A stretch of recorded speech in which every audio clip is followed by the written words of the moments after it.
પુષ્ટિ માર્ગની સાચી મુક્તિ જોઈએ છે તો એ જ છે કે ભાઈ શ્રી ઠાકોરજીના જે નિજજનો છે એમની સાથેની ભાઈબંધી.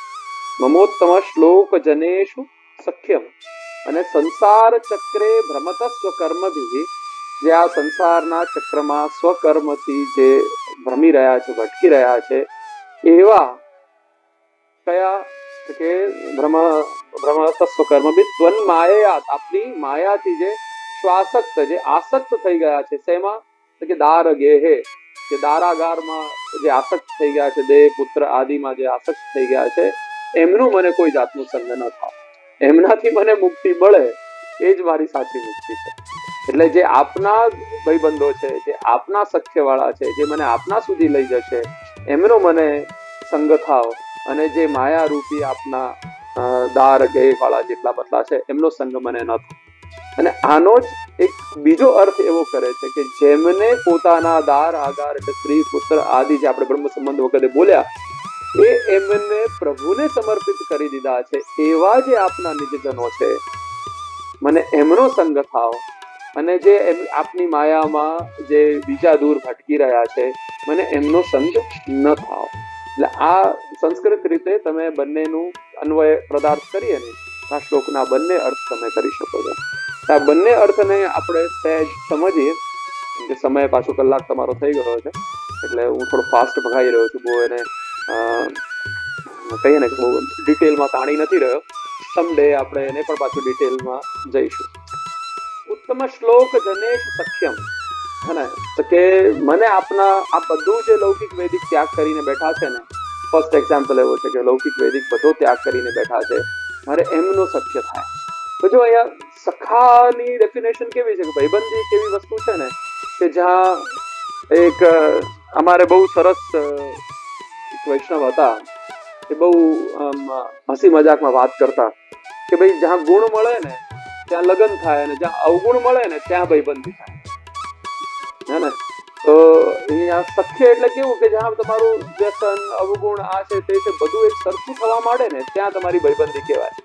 હવે એ પેલો કે અરે તું જે રીતે હું હોઉં, મને ઓરેન્જ જ્યુસ ભાવતું હોય તો મારા ભાઈબંધને હું ઓરેન્જ જ્યુસ પીતો કરી દઉં ને, એવી ભાઈબંધી. એટલે આમાં એક્ઝામ્પલ મેં સારો જ આપ્યો, આમાં બગડવાના પણ ચાન્સીસ બહુ છે, પણ આપણે એવા નેગેટિવ એક્ઝામ્પલ પર નથી જતા, આપણે આપણા એક્ઝામ્પલ પર જઈએ. એમાં નીતિના બહુ સરસ શ્લોક છે કે જ્યારે ચંદનનું વૃક્ષ હોય ને એના ઉપર બહુ બધા સાપ લપટાયેલા હોય, પણ એ સાપ લપટાયેલા હોય ને તો પણ એ ચંદન છે ને પોતાની જે પ્રકૃતિ છે ઠંડક આપવી, સુગંધ આપવી, એ બદલતો નથી. આટલા બધા સર્પ હોવા છતાં પણ એ ચંદન ઝેરી થતું નથી. અને એટલે આપણે પણ લૌકિક વૈદિકમાં આ બધા જ્યાં પણ આપણે રહેતા હોઈએ, હવે આપણને દરેક જગ્યાએ ક્યાં ભગવદીઓ વૈષ્ણવો મળવાના છે, દરેક જગ્યાએ ક્યાં આપણને પ્રભુ પાસે કોઈ લઈ જનારું મળવાનું, પણ કેટલા પણ આપણા ચંદનના વૃક્ષો ઉપર કેટલા પણ સાપ લપટાયેલા હોય, કેટલા પણ આપણી મિત્રતા હોય, કેટલા પણ આવા વ્યવહાર હોય લૌકિક વૈદિક, પણ આપણી મનની ચંદનની શીતળતા ના જવી જોઈએ, એ લોકોનું ઝેર આપણામાં ના આવવું જોઈએ.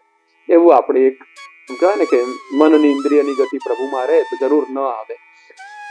એવી રીતે મન ફોનમાં હોય ત્યારે કશું નથી સંભળાતું, એવી જ રીતે એ વખતે જયારે આપણે બધાના એવાના સંગમાં હોઈએ ત્યારે મનને પ્રભુમાં રાખવાનું, તો આ બધાની કોઈ પણ સાઈડ ઇફેક્ટ આપણને અસર થતી નથી. અને બીજો એક્ઝામ્પલ એવું આપ્યું કે જેમને પોતાના દાર આગાર એટલે સ્ત્રી પુત્ર ઘર દ્રવ્ય, આપણે બ્રહ્મ સંબંધ લીધું ત્યારે આપણે સૌથી પહેલા શરૂઆત આ જ બોલીએ કે દાર ગેહ, આમાં જે શબ્દ વપરાયો દાર ગેહ, આપણે બ્રહ્મ સંબંધમાં આપણે એવી રીતે જ કરું, પ્રભુ હું આપને સમર્પિત કરું છું. તો શું કરું છું કે દાર આગાર પુત્ર આપ્ત વિત્ત આ લોકનું પરલોકનું પ્રભુ હું આપને બધું જ સમર્પિત કરું છું, હે ને. તો જે એવું સમર્પિત કરીને બેઠા છે અને એકચ્યુઅલી દે મીન ઇટ, એવાનો મને સંગ થાય, તો એમને છે ને આ જગતની સૌથી પ્રેશિયસ વસ્તુ માની. જો શ્રી મહાપ્રભુજી પણ ષોડશ ગ્રંથમાં આજ્ઞા કરે છે કે ભગવદીઓ એ પ્રકારના દુર્લભ છે, હે. તો દુર્લભ વસ્તુ કોઈ દુર્લભનો અર્થ જ શું છે કે જે ઇઝીલી અવેલેબલ નથી. ત્યારે મહાપ્રભુજી એમના સમયમાં એવું કહી દીધું કે આ દુર્લભ છે, અને તો અત્યારે તો આપણને સુલભ નથી જ. પણ যদি પ્રભુ જોડે કંઈક મોક્ષ રૂપી કંઈક માંગવું હોય, કંઈક મુક્તિ રૂપી કંઈક તમારે જોઈતું હોય, તો જેની લૌકિક આસક્તિ વાળા જે છે, જેમને સ્ત્રી પુત્ર ધન આદિમાં લૌકિક વ્યવહારોમાં જેમનું મન છે, પ્રભુ એમનામાં મારું મન ના રાખતા, એમનો મને સંગ ના કરાવતા, અને જેમને સ્ત્રી પુત્ર ધન આદિ બધું પ્રભુમાં નિયોજિત કરીને બેઠા છે, પ્રભુમય બનાવીને બેઠા છે. મને એમનો સંગ કરાવજો. આ ભક્તિ માર્ગ એ આપણો મોક્ષ છે. જો આ ધર્મ, અર્થ, કામ અને આ મોક્ષ, આ ચારે ચાર વસ્તુ એ આ વૃત્રાસુર એવી સહજ રીતે શ્રી પ્રભુ પાસે માંગે છે. અને આપણે માંગવું શબ્દ બરોબર નથી, પ્રાર્થનાની વૃત્તિ પ્રભુમાં ન હોવી જોઈએ, પણ આ એક આપણે યદી કંઈક વિનંતી છે અને તો આવી કંઈક વિનંતી પ્રભુને આપણે કરાય.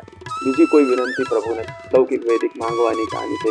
જ્યારે આ અસુર થઈને જ્યારે એના મનમાં પ્રભુએ આવી જાગૃત કરી છે, એના ગયા જન્મની પણ બધી વાર્તાઓ છે કે જેના લીધે આવું એના મનમાં વિચાર પણ આવ્યો તે આવ્યો. એ વખતે ઘણી વાર આપણને વિચાર આવે ને કે એને દાસ તત્વ તો કોઈ સત્સંગ વગર કેમ માંગ્યો. જ્યાં સુધી કોઈ સત્સંગ ન હોય, કોઈ એનો સંગ વ્યવસ્થિત ન હોય, ત્યાં સુધી દાસ તત્વ માંગવાની બુદ્ધિ કેમ આવી એનામાં? એના ગયા જન્મમાં એ ખૂબ ઠાકોરજીનો ઉપાસક હતો. એવા બધા પ્રસંગો પણ છે આપણને. એટલે મેં કીધું ને કે આપણે સ્ટોરી ટેલિંગમાં જઈશું તો સમયનો આપણે એનો મર્મને ચૂકીશું. તો કહેવાનો તાત્પર્ય મારો એટલો છે કે સંગથી આપણો રંગ બદલાય. હે, તો છેલ્લે at the end of the day છેલ્લી સ્તુતિમાં એને એમ જ કીધું કે મને એવો સંગ થાય કે જ્યાં આપનો રંગ આવે. અને પુષ્ટિ ભક્તિ માર્ગમાં તો જયારે આપણે લૌકિક વૈદિકમાં રહીને પ્રભુમાં રહેવાનું છે. જો બધું જ આપણે છોડી નથી દેવાનું, પ્રભુને સમર્પિત કરવાનું છે. અમારા દાદજી પણ અહીંયા પ્રસન્ન થઈને આજ્ઞા કરતા કે બહુ વાણિયા બુદ્ધિ વાળો આપણો માર્ગ છે. કેવી રીતે વાણિયા બુદ્ધિ વાળો? કે આપણે પ્રભુને બધું સમર્પિત કરી દઈએ છીએ, છતાં પણ બધું વાપરીએ છીએ કે ભાઈ મારું દાર, આગાર, પુત્ર, આ ઘર, આ લોક, મારું આ વિત્ત, મારું દ્રવ્ય, પ્રભુ બધું આપનું છે, હું આપનો છું પ્રભુ. પણ આ બધું આપણે સાંજ પડે પાછા બધું આપણે પોતે પર્સનલી બધું વાપરતા હોઈએ છીએ. તો અહીંયા મનથી સમર્પણ છે. જેમ એક સ્ત્રી એનું બધું સર્વસ્વ સમર્પિત કરીને એક ધણીનો અજાણ્યા વ્યક્તિના ઘરમાં એ બધું હાથ છોડીને એના ત્યાં ઘરનાઓને છોડીને પણીને એના ઘેર જતી રહે છે. તો એનું જે પણ કંઈ છે બધું એનું સામે એના ધણીનું છે. પણ હવે એના ધણી જે ધણીનું છે એ બધું એનું છે. એ જ ભાવથી આપણા ત્યાં પણ આપણું સર્વસ્વ શ્રીનાથજીનું છે. હવે શ્રીનાથજી મારા છે તો શ્રીનાથજીનું જે છે પણ બધું મારું છે. એ ભાવથી આપણે એને ઉપભોગ કરતા હોઈએ છીએ. પણ સેન્ટરમાં આપણે શ્રીજીને રાખતા હોય દરેક વસ્તુના. જે દિવસે આપણને એ સેન્ટરમાં શ્રીજી આવી જાય, એમાં જ એ એક્ઝામ્પલ જો પ્રિયા પ્રિયતમનો જે મેં આપ્યો એ સેટ થાય છે. અને કે એક વ્યક્તિની સગાઈનો પીરિયડ કેવો હોય, લગ્નનો પીરિયડ કહીશ તો બધા થોડો ડિફરન્સ ઓફ ઓપિનિયન આવશે, પણ સગાઈનો પીરિયડ કેવો હોય કે માણસની સગાઈ થઈ હોય ને અને એ રોડ પર જતો પણ હોય ને તો એના મનમાં બધા મનોરથો જ જાગ્યા કરે. દાખલા તરીકે એક પુરુષ છે, એની સગાઈ નવી નવી થઈ છે, રોડ પર જતો હોય ને એને પેલો કોફી શોપ દેખાય ને ઘરે અમે બંને અહીંયા આવીને કોફી પીએ તો કેવું સરસ, કેવો આનંદ આવે. આમ ખર્ચવાની ઓકાત ના હોય પણ મનમાં મનોરથ તો જાગી ગયો કે અહીંયા બેસીને એને હું કોફી પીવડાવું. થોડી આગળ ગયા અને એને બોર્ડ દેખાયું મોટું, પેલા બિલ બોર્ડ હોય છે ને, કલા નિકેતન સાડી ને પેલી મોડલ સાડી પહેરીને આમ ઊભી હોય સ્ટાઇલ પોઝમાં, તો પેલાને પેલું મોડું પેલી કોઈ એક્ટિંગ વાળી એક્ટ્રેસનું ન દેખાય, એને એની પ્રિયતમા દેખાય કે મારી પ્રિયતમા આવી સાડી પહેરીને ઊભી હોય કેવી લાગે, કેવી સરસ લાગે, આવી કઈ સાડી અપાવો. તો એ ભલે એના ઘરે જ જઈ રહ્યો છે કે ઓફિસ જઈ રહ્યો છે, પાછો આવી રહ્યો છે, પણ એના સેન્ટર ઓફ માઇન્ડમાં એના મનમાં કઈ છે પેલી પ્રિયતમા જ ફરી રહી.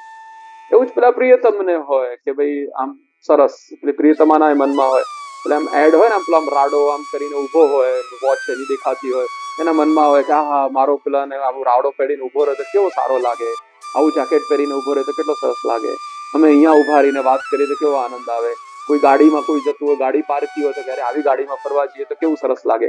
ગાડી કરતા પણ કોણની સાથે ફરવા જઈએ ને, જયારે એનું એ તાત્પર્ય મનમાં 24 કલાક ચાલ્યા કરે ને, એને જ આપણા ત્યાં એમ કહેવાય છે કે સદા સર્વદા પ્રભુના એમ કે ચરણારવિંદમાં ચિત્ત રાખવું. અને પ્રભુને જયારે આખા ડેલી રૂટીનમાં આપણે સેન્ટરમાં રાખીએ તો કેવી રીતે રાખી શકાય? આપણે આપણા સગાઈના પીરિયડને યાદ કરવાનો કે જયારે સગાઈના પીરિયડમાં આપણને કેવી રીતે 24 કલાક એક ને એક વસ્તુ રટન થતી. સાંજ પડે આપણે સૂઈએ તો આવતીકાલના પ્લાનિંગમાં સૂઈએ કે આવતીકાલે હું સામે કેવી રીતે અમે આનંદ લઈશું, ક્યાં હું મળવા જઈશ, કેવી રીતે વાત કરીશ, આ છે તે છે. એવી જ રીતે કાલે પ્રભુ આપને શું અરોગાવીશ, શું પ્રભુ આપને ધરાવીશ, કાલે હું કેવો મનોરથ આપનો કરું. અને એનો જે કહીએ કે મનમાં રટન કરતા કરતા કરતા આપણે સૂઈએ અને સવારે પ્રભુની સેવામાં રસ રહીને પછી ઓફિસ ધંધો જોબ તો બધાને જ કરવું પડે, હે ને? તો એ તો બધું ન કરતો બધું છોડીને આપણે જંગલમાં જવાનું થઈ જાત કે ભાઈ બધો ત્યાગ કરી દેવાનો છે, તો બધું છોડીને જંગલમાં જતા રહે. પણ મારે કેવું ના જોઈએ, જ્યાં પેલા સંન્યાસી માર્ગ છે કે જ્યાં બધું છોડીને જંગલમાં જતું રહેવાનું છે, એમને પણ હાઈવે ટચ આશ્રમ જોયું. એટલે એ પણ બધું અઘરું છે. એટલે આપણા ત્યાં કેવું છે, મનનો ત્યાગ છે, અને એ મનનો ત્યાગ આ વૃત્રાસુર આપણને શીખવાડે છે કે કઈ કઈ વસ્તુ માંગવી, કઈ કઈ વસ્તુમાં પડવા જેવું નથી, હે ને? તો બસ આ ખૂબ પરમ ફલાત્મક દિવસો છે પુષ્ટિ ભક્તિ માર્ગના, જેને એમ કહીએ કે આ પાગના દિવસો છે કે જ્યાં પ્રભુ આપણને પોતાના માને છે, અને પોતાના માનીને આપણને એમ કહીએ ને કે આ સખ્ય ભાવ એક આપણને આપણા સ્વરૂપથી વધારે કૃપા કરે. જે રીતે આપણે દાસાનું દાસ છીએ, એ પ્રભુના ચરણારવિંદના આશ્રય વાળા છીએ, તો એક ચરણારવિંદ વાળો કેવી રીતે પ્રભુના ગાલ સુધી પહોંચી શકે?